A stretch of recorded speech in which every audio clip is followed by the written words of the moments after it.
ছোটবেলায় শ্রীকৃষ্ণের এক বন্ধু ছিলেন সুদামা, সৎ, নির্লোভ, ভক্ত ব্রাহ্মণ। সময়ের সঙ্গে কৃষ্ণ হলেন দ্বারকার রাজা, আর সুদামা রইলেন দরিদ্র। একদিন স্ত্রীর অনুরোধে কৃষ্ণের কাছে গেলেন সুদামা, সঙ্গে নিলেন সামান্য চিনের খুদ। কৃষ্ণ তাকে দেখে দৌড়ে এসে জড়িয়ে ধরলেন, পা ধুয়ে দিলেন, রাজ সম্মানে আপ্যায়ন করলেন।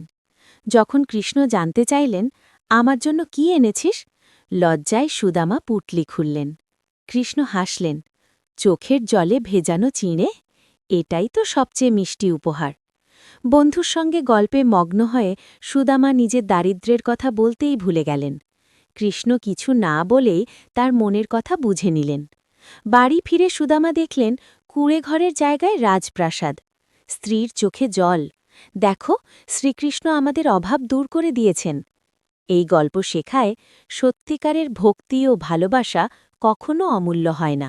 শ্রীকৃষ্ণ জানেন ভক্তের হৃদয়ের কথা, মুখে না বললেও। যদি এরকম ভক্তিমূলক কথা আরও শুনতে চান, তাহলে কৃষ্ণপ্রিয়ার ভক্তিকথা চ্যানেলটা অবশ্যই সাবস্ক্রাইব করে রাখুন। হরে কৃষ্ণ।